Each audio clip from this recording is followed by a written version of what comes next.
Hi, welcome to the online training session of St. Xavier Convent School, Barnala.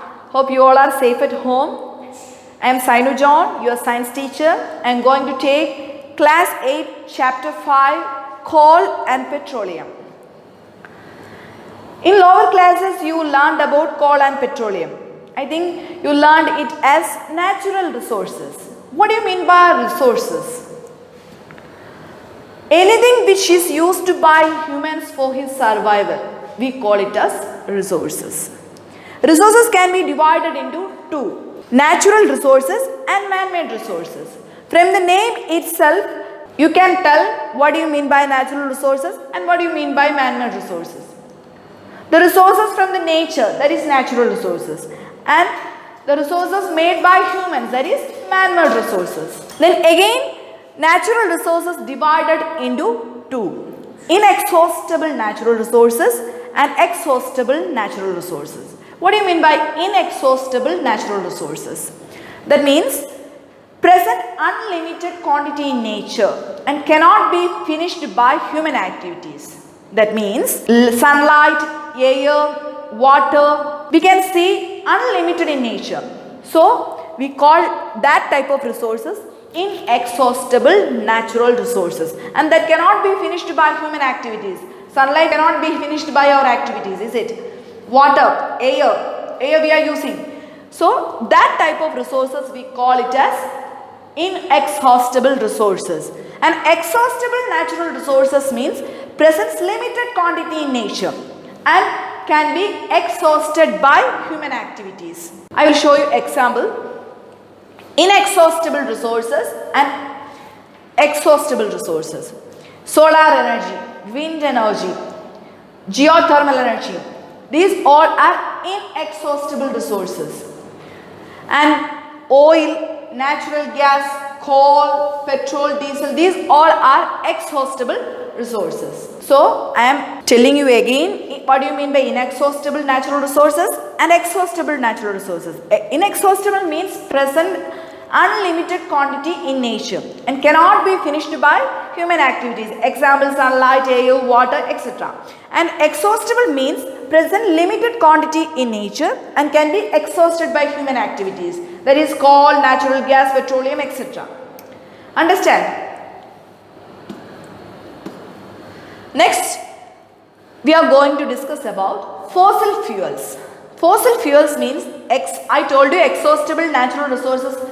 Coal, petroleum, natural gas, they are exhaustible natural resources. So these exhaustible natural resources like coal, petroleum, natural gas were formed from the dead remains of living organisms.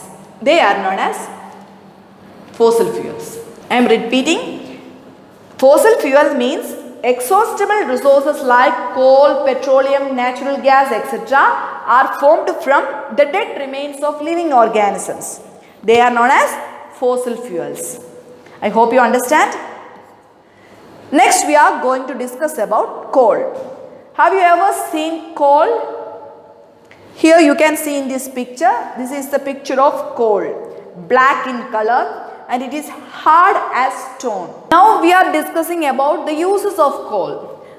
It is used to cook food, and in earlier days railway engines to produce steam. Now we are using diesel and electricity, but in earlier days we were using this coal to produce steam, and next use is used in thermal power plants to produce electricity, and again it is used as a fuel in various industries also. So these are the uses of coal. Next we are going to discuss about coal formation.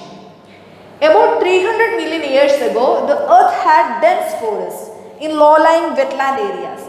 Due to natural processes like flooding, these forests got buried under soil. As more soil deposited over them, it got compressed. Then the temperature increases and the pressure increases. Slowly these dead plants get converted into coal. So coal contains mainly carbon. Next we are going to learn about carbonization. This slow process of conversion of dead vegetation into coal is called carbonization. That means, I told you, This dead forest got buried under soil and compressed, and due to this high pressure and temperature, dead plants slowly convert into coal. This process is called as carbonization. I hope you understand. The slow process of conversion of dead vegetation into coal is called as carbonization, because the coal mainly contains carbon. So we call this process as carbonization. When we process this coal in factory, we will get mainly 3 useful products. Here you can see, first one is coke, second one coal tar, and the third one is coal gas. These are the 3 things we will get if we process this coal in factory. First one is coke. Coke for making iron and other metals. Coal tar, I think you have seen, and it is used to make dyes, drugs, perfumes, etc. And again, coal gas, it is used as a fuel in industries. These are the products we will get when we process coal in factory, and their uses also. First one, coke is used to make iron and other metals, and coal tar we are using for making dyes, drugs, perfumes, and coal gas we use as fuel in industries. Next we are going to discuss about petroleum and natural gas. First one we are discussing petroleum. As you all know, in motor vehicles we are using petrol and diesel, no? This petrol and diesel is obtained from petroleum. So these are formed from organisms living in the sea. Actually the word petroleum comes from 2 words. Petra means rock and oleum means oil. So this is present between 2 rocks under the earth. In this figure you can see we are obtaining petroleum from between 2 rocks under the earth. So how this petroleum is formed, that I am going to discuss. As the organism present in the sea died and their bodies actually settled at the bottom of the sea and got covered with clay and mud. Over millions of years, in the absence of air and high pressure and high temperature, this transformed to petroleum and natural gas. Understand?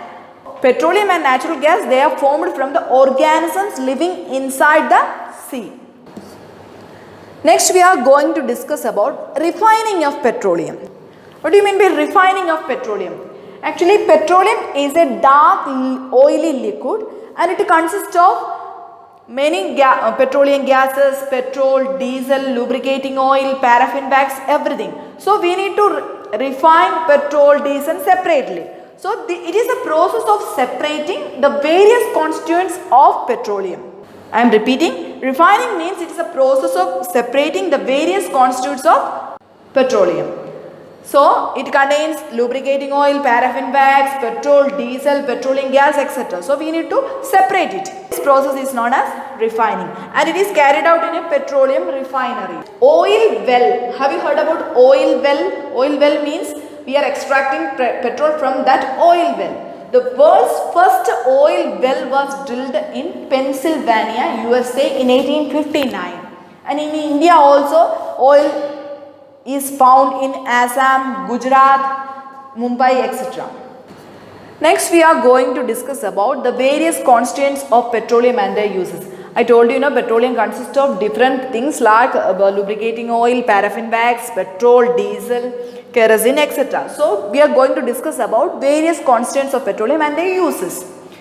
First one is petroleum gas in liquid form, that is liquefied petroleum gas. I think you all know we are using at home also. It is used as fuel for home and industry. The next one is petrol in motor vehicles, aviation fuel and solvent for dry cleaning.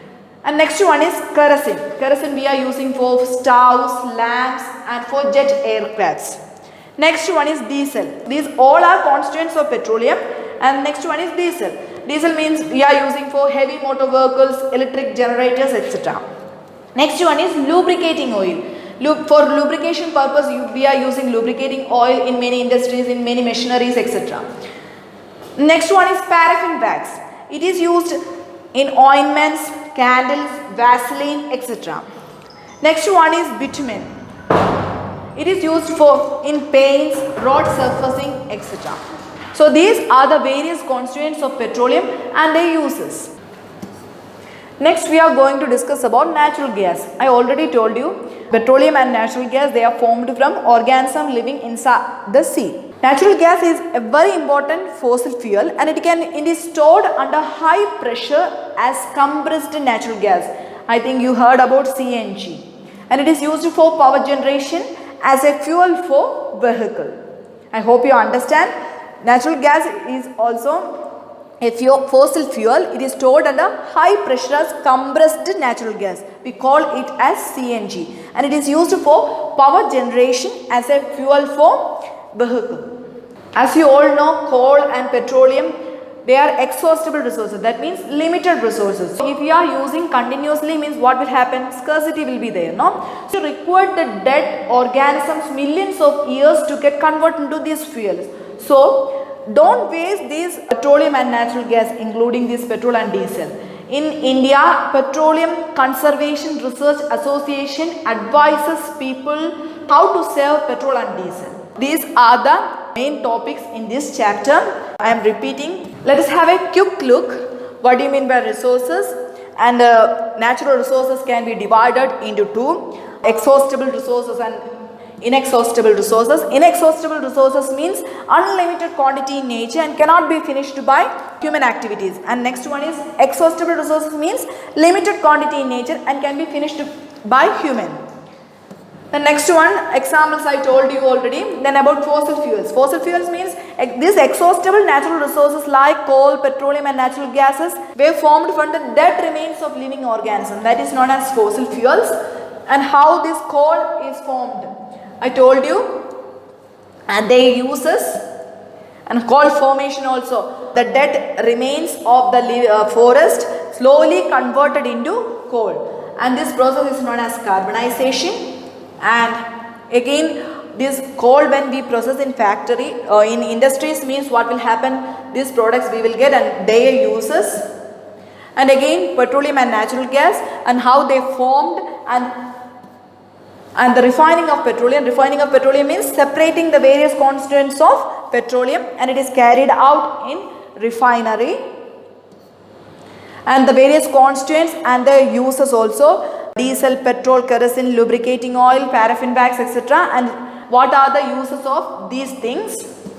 And again, natural gas. I hope you understand. If you have any doubt, please ask me in our WhatsApp group, and thank you.